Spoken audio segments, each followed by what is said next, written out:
विक्रम सम्वत 2080 साल कार्तिक महीनाको 2 गते बृहस्पतिबारको दिनमा अभिवादन अद्वैत प्रदीप बलरामजी सरस्वती भैरवा लुम्बिनी प्रदेश नेपालबाट। आनन्द मात्र रूपले रहिरहनलाई 7वटा उपाय बताइएको छ। आनन्द मात्र रूपले सधैँ रहिरहनलाई 7वटा उपाय बताइएको छ। यो 7वटा उपाय कहाँ बताइएको छ भन्ने सन्दर्भमा जीवनमुक्त देहमुक्त जो जनक राजा हुनुहुन्छ यो त्रेता युगको कुरा हो। गुरु प्रकाण्ड ज्ञानी अष्टावक्र र गुरु उहाँ जनकको गुरु प्रकाण्ड ज्ञानी अष्टावक्र। यस सन्दर्भमा यो जनक विशेषाङ्क भन्ने विशेष ग्रन्थ हामी पाउँछौँ। यस विषयमा हिजो पनि संक्षिप्तमा भनिएको थियो, अहिले विस्तृत रूपमा भन्न गइरहेको छु। त्यो जनक विशेषाङ्क अङ्क 21औं शताब्दीका विश्वगुरु, विश्वको प्रख्यात गुरु क्षितिज चन्द्र चक्रवर्तीज्यूले लेख्नुभएको छ। त्यसमा 7वटा उपाय त्यो ग्रन्थमा हामी पाउँछौँ।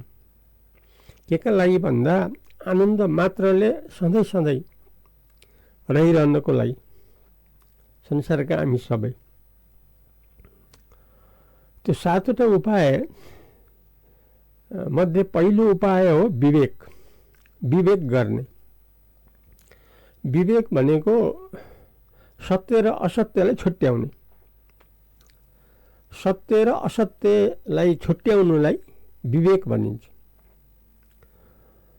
अब सत्य के हो असत्य के हो भन्ने सन्दर्भमा जो सधैँ सधैँ रहिरहन्छ त्यो सत्य हो, जो सधैँ रहिरहन्न त्यो असत्य हो।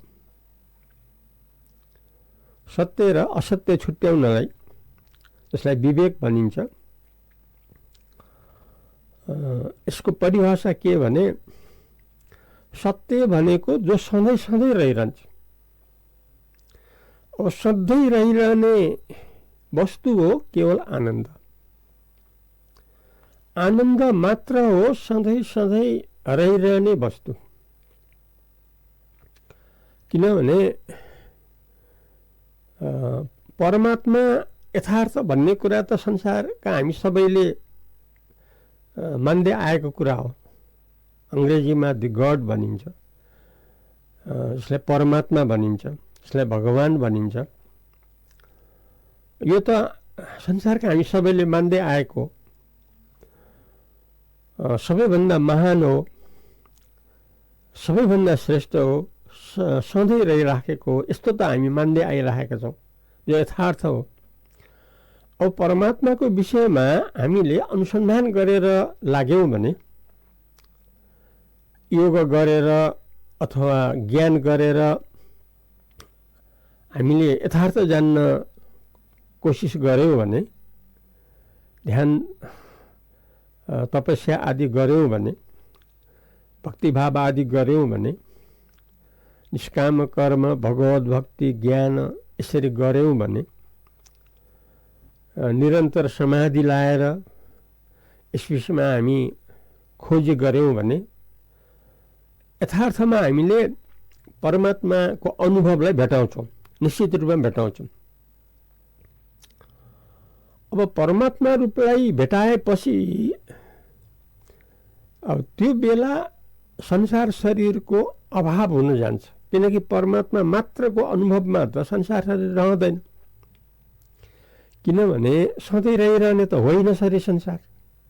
त्यसकारणले सधैँ रहिरहने जो परमात्मा हो, परमात्माको अनुभव गर्दाखेरि शरीर संसारको अभाव हुन्छ। शरीर संसार त्यति बेला परमात्मा मात्रको अनुभवमा त हर हालतमा रहँदै रहन्न। किनभने यदि रह्यो भने परमात्माको अनुभव भएको भन्न त हामी सक्दैनौँ, प्रमाणित त भएन। किनकि परमात्मा मात्रै भनेको त के भन्दाखेरि परमात्मादेखि अरू कहीँ केही छैन। अरू जे जति सबै जो थिए त्यो परमात्मामा विलिन भयो, परमात्मामा हरायो सबै, बाँकी रह्यो परमात्मा। अब परमात्मा त सधैँ रहिरहने चिज हो, हराउनेवाला त होइन। यस्तो जब हामी अनुभवमा पुग्छौँ, परमात्मा मात्रको अनुभवमा जब हामी पुग्छौँ, त्यति बेला हाम्रो स्थिति हुन्छ आनन्दै आनन्द, केवल आनन्द, आनन्द घन, निरतिशय आनन्द, परिपूर्ण आनन्द। अर्थात् केवल आनन्द मात्र हाम्रो स्थिति हुन्छ। त्यसो भए सत्य वस्तु त आनन्द रहेछ, असत्य वस्तु त नाशवान शरीर संसार रहेछ।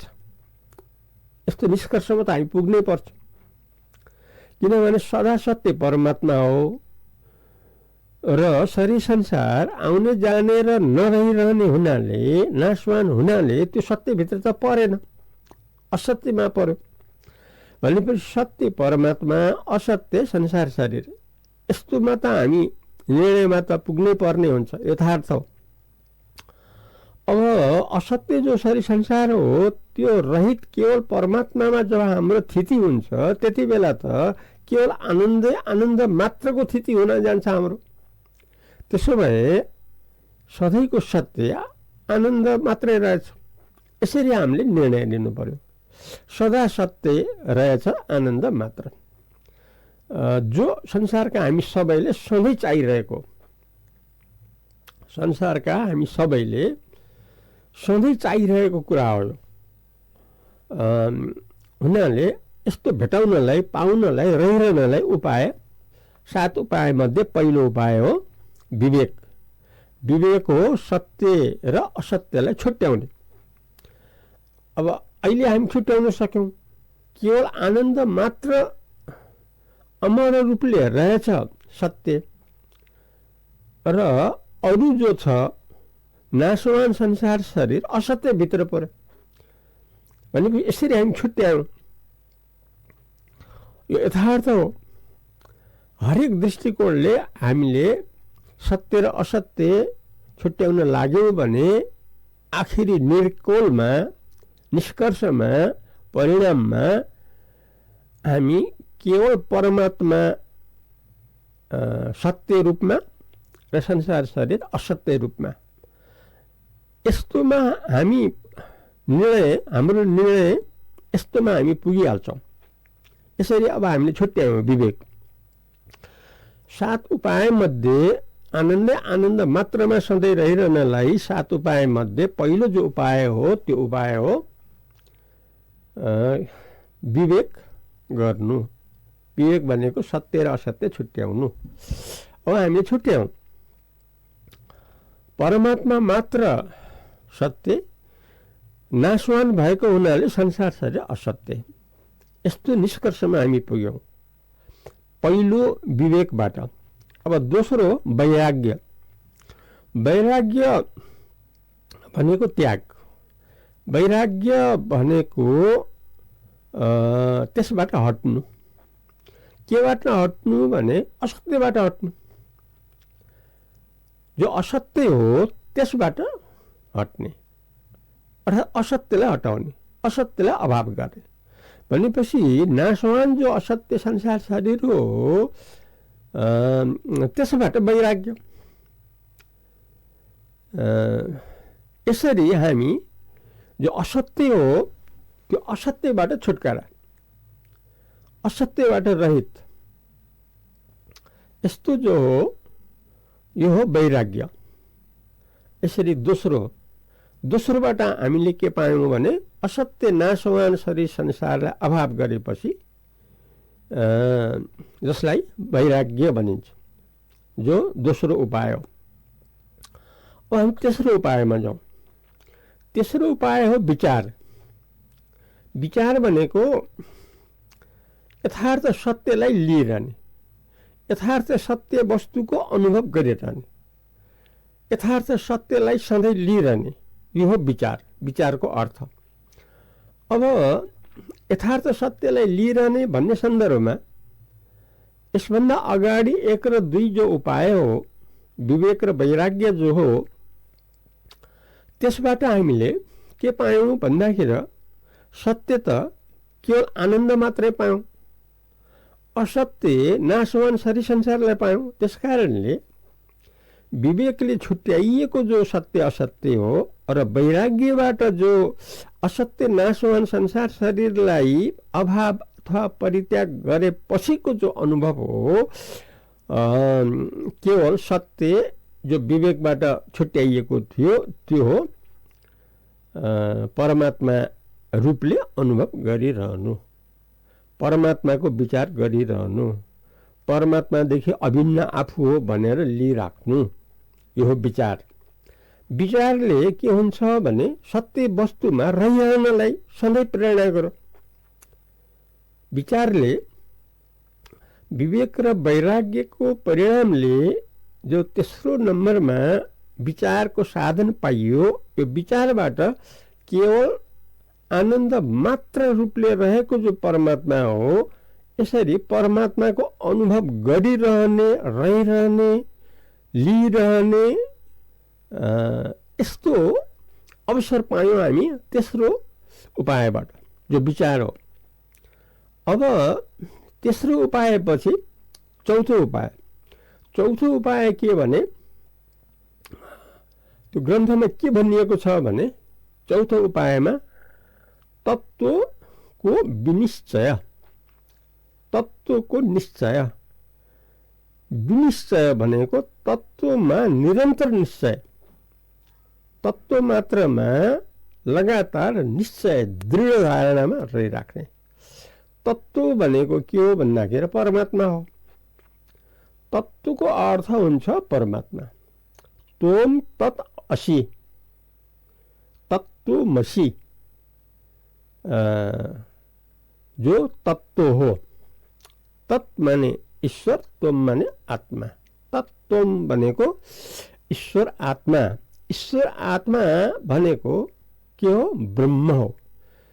ईश्वर आत्मा भनेको परमात्मा हो। ब्रह्म बन्नु परमात्मा बन्नु एउटै हो। यसरी तत्त्वको अर्थ जो परमात्मा हो, यसको अत्यन्त निश्चयमा रहिरहने, अर्थात् यही हो आफू, यही हो सबैको स्वरूप, यही हो सदाकालीन। यसैबाट सधैँ आनन्दमा रहिरहन सकिन्छ, यसैबाट सधैँ मुक्त रूपमा रहिरहन सकिन्छ, यसैबाट अमर रूपमा रहिरहन सकिन्छ, यसैबाट सबैले आफ्नो निजी यथार्थ स्वरूपलाई फेला पार्न सकिन्छ, जसमा रहिरहन सकिन्छ, अनुभव गरिरहन सकिन्छ। यस्तो साक्षात् अवसर हामीले पाउँछौँ यो चौथो उपायबाट, तत्त्व विनिश्चयबाट। तत्त्वको निरन्तर निश्चय हो चौथो उपाय, तत्त्व विनिश्चय। अब यसले के भयो भन्दाखेरि विवेकले छुट्याइएको र वैराग्यबाट परित्याग गरेर जो विचारबाट दृढ हुन आएको थियो, अब सुदृढ भयो। तत्त्व विनिश्चय, तत्त्व रूपले परमात्मा रूपले यसको निरन्तर अनुभव भइरहेको यो चौथो।